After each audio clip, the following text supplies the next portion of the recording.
On today's show, final takeaways from Houston Rockets training camp, day 4, as the rookies were absolutely showing out. Ime Thompson and Cam Whitmore, how have they looked through training camp, and what can we expect from them going into this season, as well as some open practice fun, open practice for your Houston Rockets. A bit of a different experience this year with Ime Udoka. It's all coming up right here at Locked On Rockets. This is Mission Control, Houston. Ignition sequence start. Throw it up to Jalen Green. Sengun here in the short row. Oh, Mike, that's the no-look. Jabari for 3 and the win. Yeah! Look at Tari, Eason. Here comes Tari. No! T-minus 15 seconds. Guidance is internal. The Houston Rockets select Ime Thompson and Cam Whitmore. One thing I have never done is not made the playoffs, and so we want to take that step here as well. 6, 5, 4, 3, 2, 1.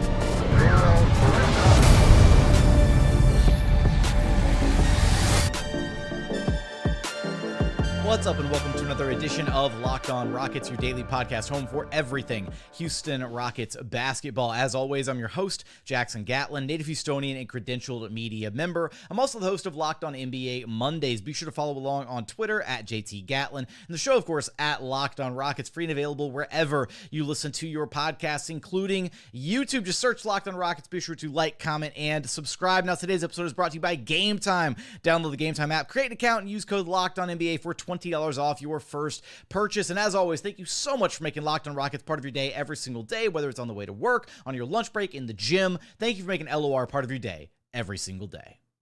Joining us now is your weekly co-host, Madison Moore. You can track down on Twitter at MadmanLeaks, here to revisit, react to, and kind of break down some of what we learned from the final day of Houston Rockets training camp this past Friday in Lake Charles, as well as a little bit of kind of the fun, kind of the unofficial tip-off of the season, when every year the Houston Rockets do their open practice. They bring fans into Toyota Center, the players sign a bunch of stuff and chunk it out into the stands, and we get kind of a glimpse for the first time at the team. It's not, a real first glimpse, because the real first glimpse will be, first preseason game, but it's a fun opportunity for the fans to get some excitement, to get to see the players, and it was done a little bit differently this year with new head coach Ime Udoka. We'll talk about that a little bit later on, but Madison, man, it's been a ton of fun. There's been a ton of optimism. We're going to get into some of the takeaways from day 4 of training camp, but hit me with anything that stands out to you just kind of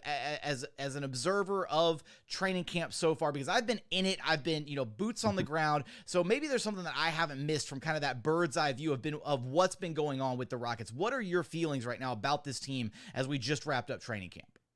Yeah, so my feelings is that these guys are really getting after it and competing defensively. Wait, they're getting after it? They're not getting after it like they're oh, supposed Lord. to. I promise they was not playing. Not me. You said it. No, especially the second team. I feel like every time I watch the second team is very, very active, point of attack defense, playing the passing lanes, forcing turnovers, and making it really, really difficult for the first team to get into rhythm. I think that has been my biggest takeaway. I feel like we got a lot of 5-minute snippets here and there, but I think, and also one of the biggest takeaways is Ime's passing and the reporting that has come out about Ime actually being one of the bigger bright spots for this team, especially in the fast break, which I kind of been talking about in the past, about Ime's ability to get up and run and pass and bring energy to that fast break. And you have to combine that with the defense that this team is now playing. I think that is a recipe for success, and that's something these young Rockets have to lean on.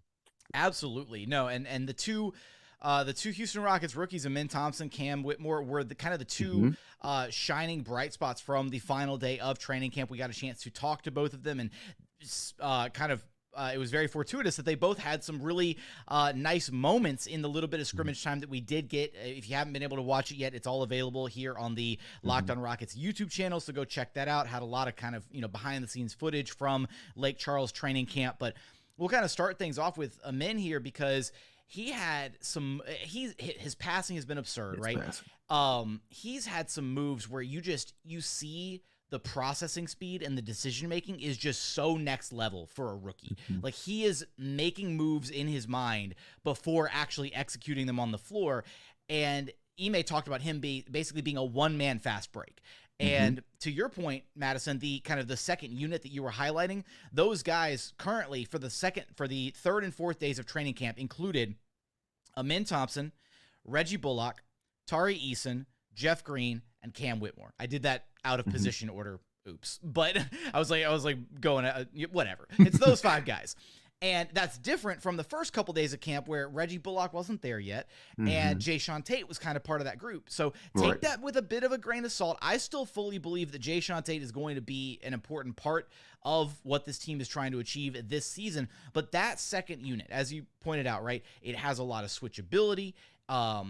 They really are going to be a terror defensively, switching things 1 through 5. And then offensively, the big thing here is that is a 5-out lineup, Madison, right? Where Ime has the ball, and then you put 4 shooters around him because Cam has been shooting the ball well. We know Tari can shoot pretty consistently. Jeff Green can shoot the ball well, and Reggie Bullock is a sniper. So you put those 4 shooters around him, and it really opens things up, gives Ime the driving lanes that he needs to really succeed, especially on offense. Yeah, I completely agree. I really like that lineup a lot.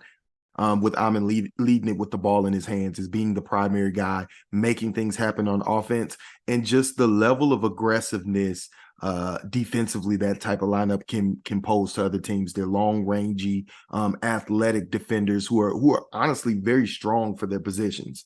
So I think we know Udoka has been putting in a switch everything lineup, and that bench lineup is a excellent switch everything lineup. I think those guys will be able to hold their own at every position. And we've seen some of that occur because we've seen instances where Ime has been switched on to Sengun and whatnot, and those guys are going to have to stand tall in those situations. And I just think when you have a lineup that plays like switch everything, but with that level of fast, aggressive defenders, playing the passing lanes, creating turnovers can really electrify that offense and bring a certain type of energy that this team desperately needs to be successful. Absolutely. And we got a couple clips from the most recent training camp footage of Ime kind of showing out a little bit. He's got this, Madison, one of my favorite things that he does. And I tried to ask him about this because I was wondering where it came from, is those over the hand, like one-handed like hook passes over the top of the defense, because he's so tall, right?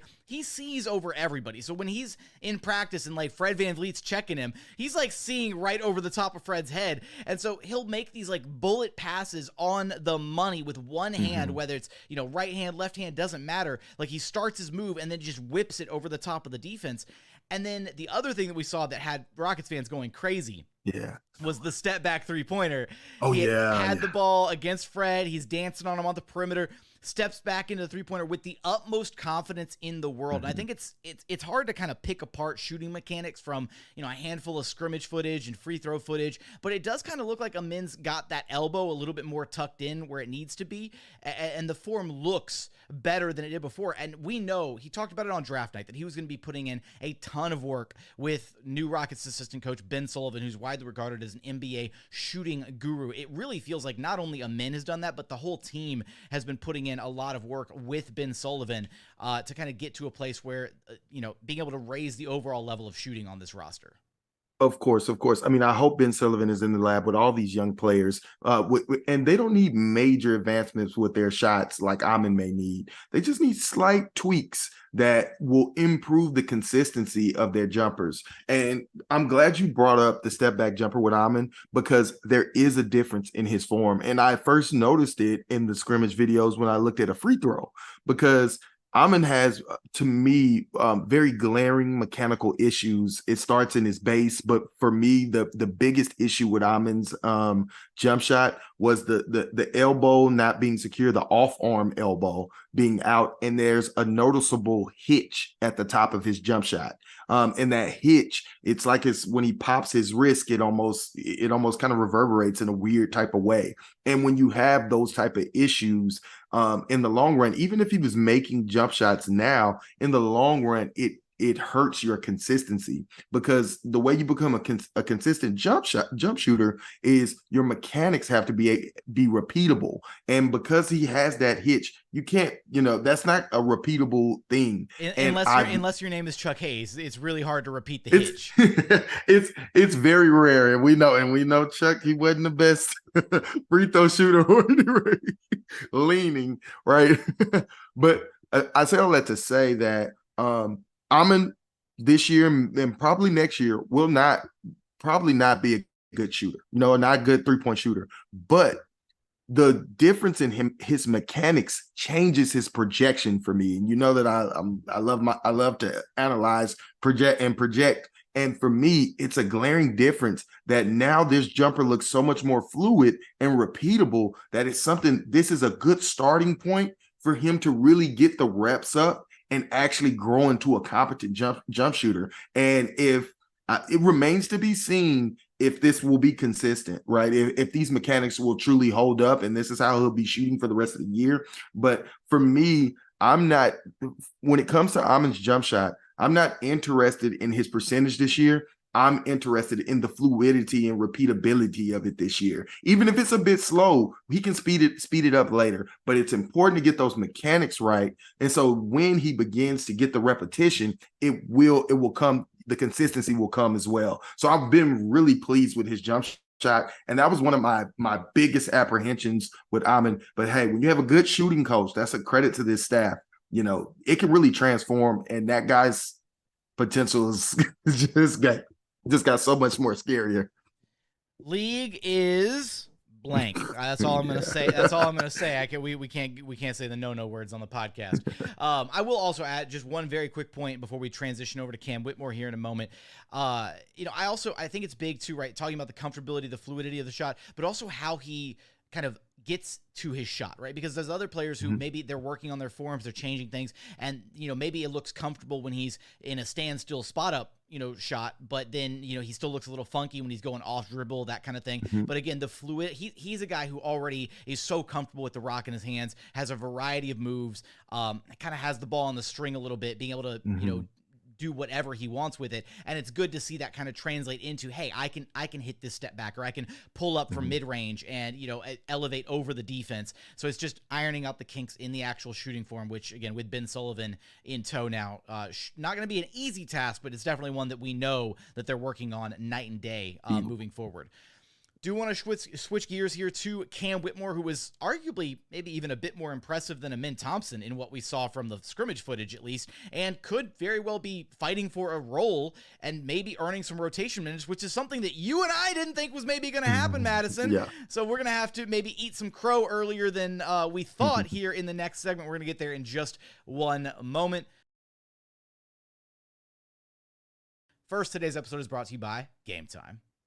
Look, you shouldn't have to worry when you're buying tickets for the next big event you're going to, right? The logistics of buying tickets can sometimes be a nightmare. So take the stress out of it with Game Time. It's the fast and easy way to buy tickets for all the sports, music, comedy, and theater events happening near you. They've got last-minute tickets, flash deals, zone deals, so many deals that you want to take advantage of with Game Time. It's easy to find and buy tickets for every kind of event in your area. They've got views from your seat, so you know exactly the type of bang that you're getting for the buck that you are spending. They've got their lowest price guarantee, event cancellation protection, job loss protection, and so much more. Find exclusive flash deals and sponsor deals for every single sporting event happening near you. Game Time has deals on tickets right up to and including after the start of the event. So take the guesswork out of buying tickets with Game Time. Download the Game Time app, create an account, and use code LOCKEDONNBA for $20 off your first purchase. Terms do apply. Again, create an account and redeem code LOCKEDONNBA. That's LOCKEDONNBA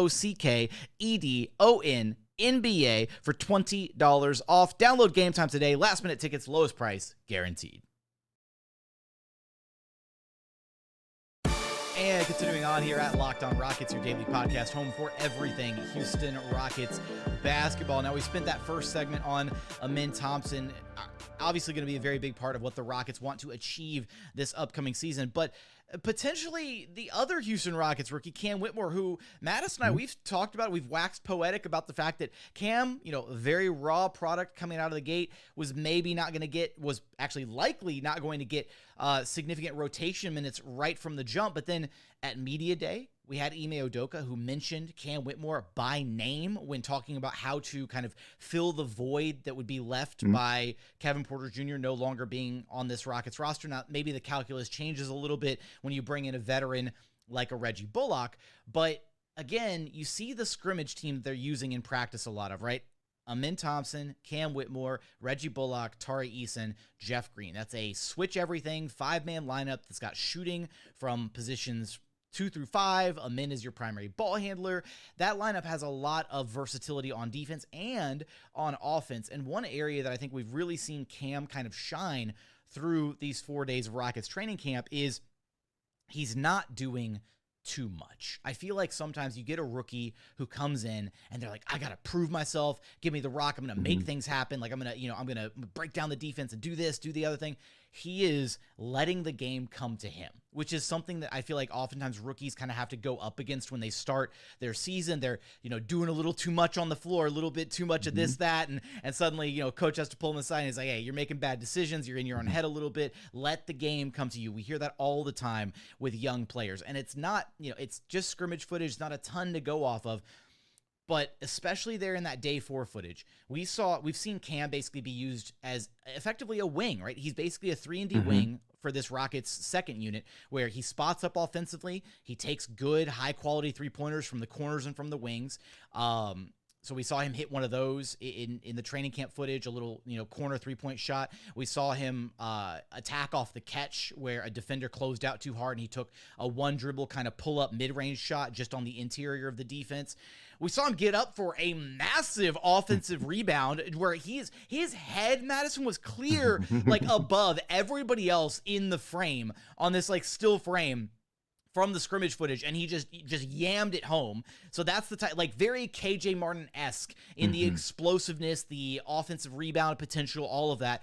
And then I think maybe one of the biggest things that was really interesting is he had a play where he was guarding Alperen Sengun in the post, and Madison, he didn't move. Like, Cam is a rookie, and Alp like bodies like legitimate centers at the NBA level, and Alp's trying to back down Cam, and Cam is just like a brick wall against Alp. Doesn't move at all, doesn't give up the position. And then when Alp does turn, Cam immediately explodes, elevates, and blocks the shot. Now, it may or may not have been ruled a goaltend. It was kind of hard to tell from the footage, and it's kind of hard to tell if the ball was like, starting to come down. But just that little sequence of defense gives me so much encouragement for Cam, because again, he's the kind of guy, the kind of athlete that has the insane blend of speed and agility to guard the smaller players, but then also the power to stick with bigger guys. We might be looking at Cam as like a guard forward, when really I think his future is as like a 3/4 at the NBA level, like legitimately, because he is going to be a mismatch nightmare for opposing guys who are maybe big enough and strong enough to guard him, but they're not fast enough to guard him. And that's, again, the NBA is all about mismatches and how to create an advantage. And I think Cam could be a big part of that. Yeah, no, I totally agree. I mean, you talk about Cam's size and his physicality and being able to translate to the NBA game immediately. He'll be a force of nature with his physical acumen, with his kind of like Tari last season. Yeah, so I mean, I think it's a step ahead, like a step above. You know what I mean? I mean, he is literally built like a tank. Tari's frame is a little bit more slender, but of course he has an NBA ready body. But I think that is how impressive Cam's athleticism and body combination is that he'll be even one step ahead. And a lot of the things that Cam was able to do in college, when he put his head down and put his shoulder in someone's chest and they bounce back, he'll be able to do those things at the next level immediately with the size and athleticism that he has. Some of the things that like Jalen still is struggling with today because he doesn't have the frame to actually do it, while Cam is coming in with that frame, and so that will really bode well for him early on. And like you said, playing with energy, with his head on fire, and a roll off the bench, I I think he can really help this team with that type of energy and get a lot of easy buckets, play defense, switch ability. So he has the positional flexibility to slide up and down the lineup in the wing positions all the way up to the 4. And I think he'll be a decent rebounder as well. I mean, we already know that was a pretty good offensive rebounder in college. And I've heard he's been shooting lights out in these scrimmages. And that's a huge part about Cam. Cam, we know you physically are going to be able to hold up day one in the league, but is your skill level good enough? Right? Are you a good enough three-point shooter? Are you good enough ball handler? Right? Are you smart enough to read the passing lanes? Right? Those are the things that are going to keep him on the floor, because we know physically he'll be there. So if he just has enough skill to make just enough threes to stretch the floor, and then he can use his energy and activity to get up and down and run and affect the game in those ways, I think Cam can break into this rotation and be an integral part of this Rockets team. And again, very similar to Tari last season, right? We're coming out of the gate. We weren't really sure how much Tari would ultimately play as a rookie for last year's team. And then he played so well. It's like you had to give him minutes. And I think there's a world where Cam, with his skill set, with his NBA ready body, he might still be a very raw talent in the sense of like, he might have future star potential, right? Like he's one of the highest upside players on this roster, but the way that they're building him up and kind of starting him in this role of like, hey, we're not grooming you to be a superstar for this team. We're grooming you to be the best role player that you can be. And then if you can exceed that and if you can become more than that, then absolutely that's the cherry on top. One other thing, right? Again, I think sometimes rookies kind of get in their own head a little bit. They want to showcase themselves. They want to prove themselves. There were a couple moments, right, where Cam would get a rebound, and he would he would take one or two dribbles in transition, but then rather than trying to go the full way coast to coast and handle things himself, which he might have done in college or earlier on in his career, he immediately seeks out, right, his playmaker, right, his lead guard, whether it's Ime, whether it's Fred, whoever he's hooping with that's supposed to be handling the rock offensively, finds them and then immediately goes to fill his lane, right, gets to the rails and then transition break, awesome. And I think that's such an underrated piece, right, because sometimes you get rookies and they're like, I got the ball, I'm gonna go do something with it, especially in transition when your eyes get real big and you're like, oh, I'm gonna go down there in transition and get a highlight reel level play. No, he's making good, smart decisions with the basketball. And I think that it stems from, again, the support network of the coaches who have very high expectations set for Ime and Cam, but then also just themselves, right? Cam, we've had Cam's skills trainer, Aaron Miller, on this show over the summer, and Aaron's a fantastic guy. Make sure you go give him a follow on Twitter at EBT Miller.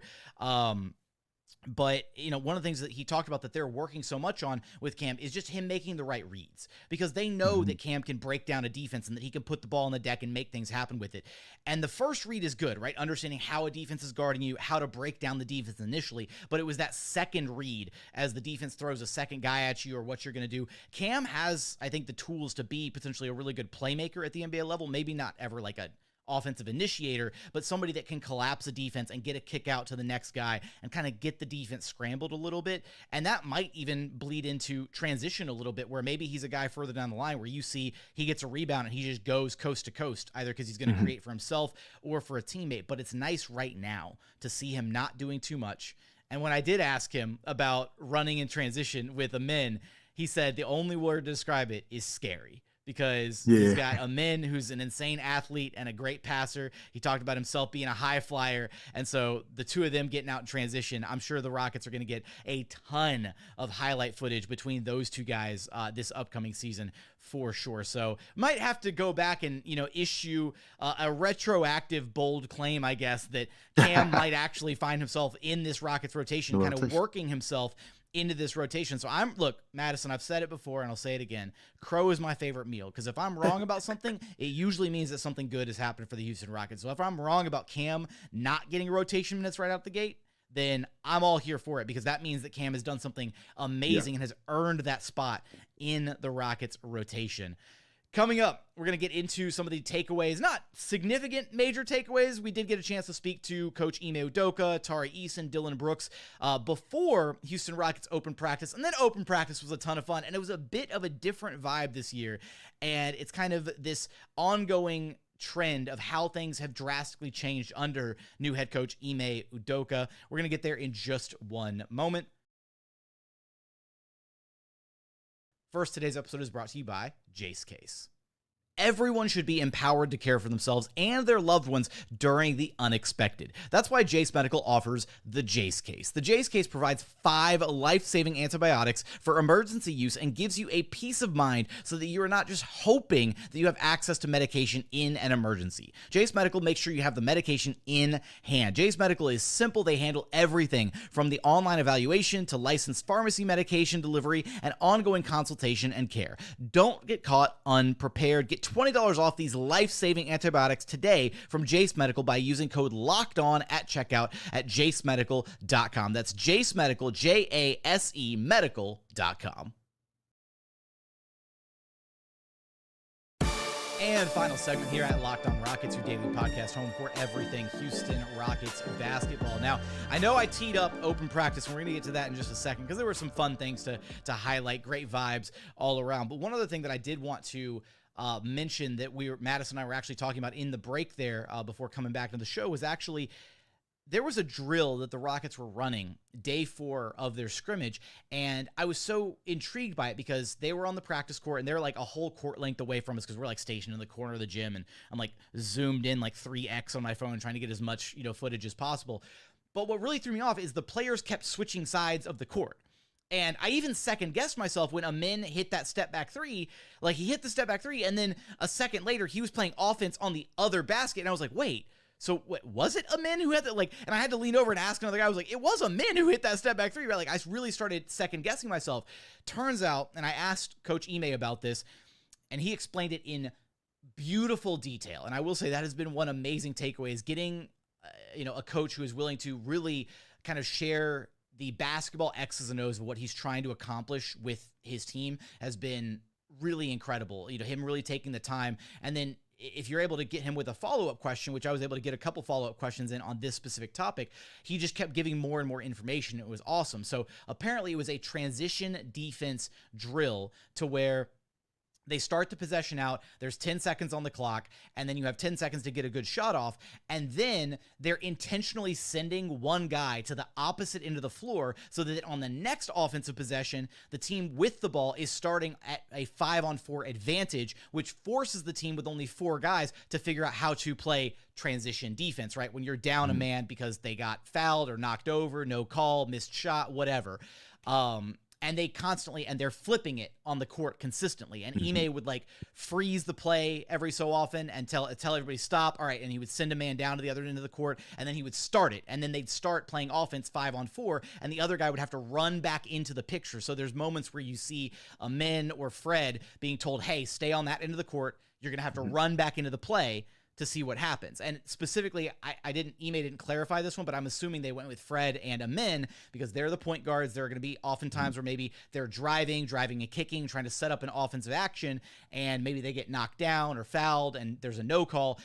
Oftentimes your guards are sometimes the guys that are maybe lagging on a play to get back in, especially when it comes to transition defense. And Ime said, look, we were a bad transition defense team last year, right? So we're trying to iron out that area of our game. And it was just really cool to see them like running a drill specifically to work on that. And yeah, so I wanted to highlight that from Ime Udoka because again, Madison is it's just a completely different vibe this year as far as what he's bringing to the table as the Rockets head coach.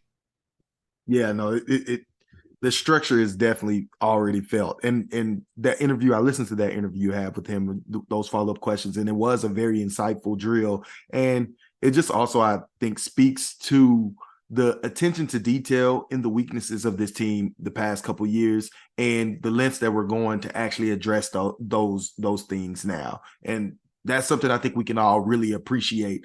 And the structure that he's providing in these drills, I also think that translates to the structure that we've seen today in the open practice, right? I know I haven't been able to go to the open practices over the past years because I haven't lived in Houston. I bought a ticket to go today and I just had too much work to actually be able to get down there. But I was able to watch it on the LOR stream that you provided, right? And I hear it was very different from the past couple of years. So Jackson, I know you were there. Can you explain to me how those things were different? So, and it's so funny because I actually saw some Rockets fans who were kind of upset, like, man, we didn't get a scrimmage and like this, that, and the other. And I was like, I left there thinking, this was way better than any scrimmage we could have gotten because let's face it, last year, oh my God, it's fun to see the guys kind of run up. And look, I will say, I did miss Boban MC because that was funny as hell last year, seeing a Boban run up and down the court with a microphone in the game trying to MC what he was doing. And we didn't quite get I'm dribbling, I'm bouncing, but it's just last year, right? It's let's face it, when you walk out there and you're in a quick 5-minute scrimmage going back and forth, there's no defense being played. There's barely any offense being played. Guys are taking turns just lobbing the ball up to each other and some fancy dunks here and there. And it would have been cool to maybe see that for a couple minutes, but it gets really boring after like 60 seconds of seeing, guys lightly jogging up and down the court in sweatpants, just lobbing the ball up to the rim, no defense being played. It's not a real scrimmage, right? You're not going to learn anything from an open practice scrimmage. But what I do think we learned is, like you pointed out, right, the structure that Ime is providing to this Rocket team already bleeding over into open practice, right? Talked with a couple people who, had kind of, were trying to be a part of the plans for open practice within the organization. And they were talking to Ime like, hey, what are we going to do? We're just going to do a scrimmage with these guys and let them, roll the ball out there. And he's like, what? No. We're going to run some drills. Like, that's what we're going to do.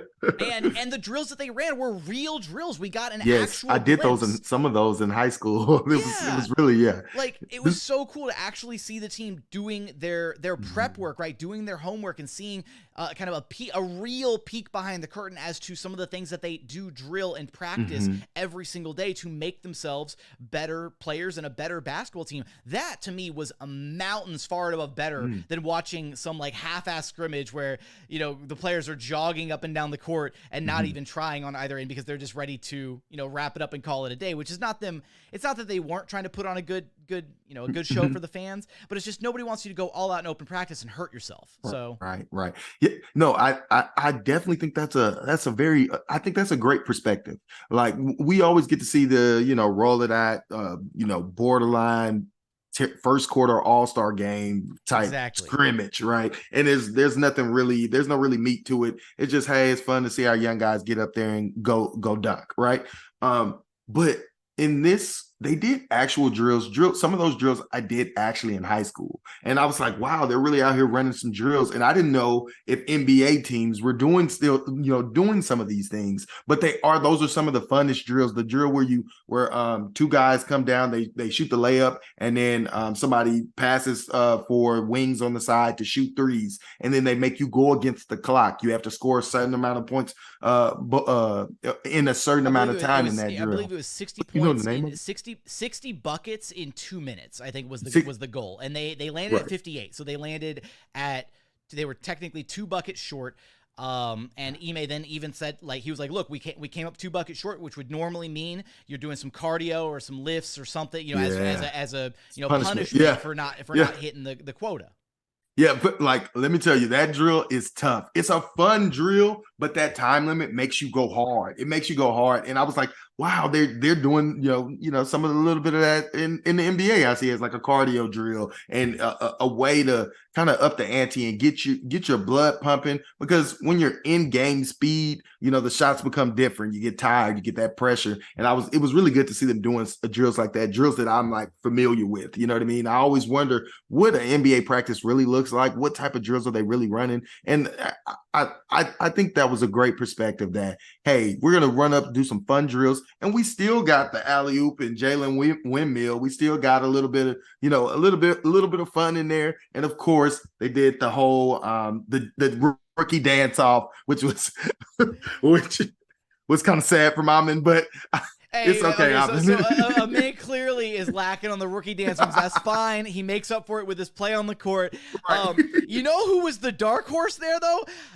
Matthew Mayer can move a little bit, like on the far left side. So like, I thought it was just going to be Amin and Cam for a minute, and then I forgot about like the two-way guys, the non-guaranteed contract guys, the camp deals, and the guys who haven't played an NBA minute yet, so they're also technically rookies. And you saw Matthew Mayer come in with a little. He couldn't wait. I was like, oh my god, this man was ready for this moment his whole life. He was ready for his number to be called, dog. He went out there and showed his moves. He really saved the day for Ime because but hey, Ime, I understand, dog. I'm kind of one of those kind of stand in the corner guys too. They don't really do a whole lot. Rhythm might not be just a little hip sway, some finger snapping. That's all you're doing, right? Keep it right here. Just keep it. Yeah, right. And then also Dillon Brooks, man. I didn't expect Dillon Brooks to be. Ime introduced him as the dancer on the team, and so then Dillon Brooks came in and he was doing like a whole day. Like he walked all the way out to center court. He made it a whole show. The team started copying him, and also shout out to MC Ime. Like that was the other part that I was really taken aback by, is like Ime was having a little fun with it. He was cracking some jokes. He gave us the little kind of glimpse into, and I know Rockets digital social media had already posted this, but there was a moment in the Rockets huddle the other day. Ime likes to close out the huddles, and he throws it to a random player every time. So every time he closes out a huddle, he picks somebody at random, and you have to be ready to go with something to say when he throws it to you. So on social media, they posted that he threw it to Amin, and Amin goes, and then, and immediately Ime goes, on 3, 1, 2, 3, and the whole team goes, and then in open practice, they were ready for it. Everybody was on their P's and Q's, so he threw it to Cam this time, and he even asked the audience, he was like, who do y'all want to hear from? And I don't know how he heard the audience, because I was hearing like, Jalen, Alperen, Jabari, and I guess it was cool that he picked Cam, let the rookie have his moment. And Cam was ready for it. He just said perfect timing. Like that was, and so they said perfect timing on 3. And I love, it's those little things, right? Those culture building things. It might seem so small in the grand scheme of things, but that's such a nice way to, somebody's going to say something dumb and now you're all going to mess with them about it. Or somebody's going to say something cool and now you're all like, oh, that was dope. Like, it's a brotherhood that they're trying to build here, right? And it's those little things that bleed into building the culture that the Rockets really want to have here with Ime. And two guys who know a little bit of something about winning and a little bit about culture, who have won at various levels, both in college and in the NBA together. Hakeem Olajuwon and Clyde Drexler, two Houston Rockets legends, were also in attendance and kind of gave their like stamp of approval for Ime Udoka. Now, it's my understanding, I think there was potentially going to be like the City Edition jersey unveiling at open practice, which was kind of going to be one of the bigger draws of like, hey, our City Edition jersey, right? I think it's the red, white, and blue spoiler that we got from Fred's Instagram. And unfortunately, again, those seem to be kind of Phi Slamma Jamma inspired, which makes sense with Hakeem and Clyde. And so I think there was something that like was originally planned for that, and maybe it got pushed back or scrapped or whatever. But they still showed up, and they still, fans love hearing from them, and they both shared kind of their stories. There's the connection with Ime Udoka, who kind of idolized Clyde Drexler growing up and really looked up to him quite a bit. So having that full circle moment between those two guys was honestly a really cool, wholesome moment to see take place.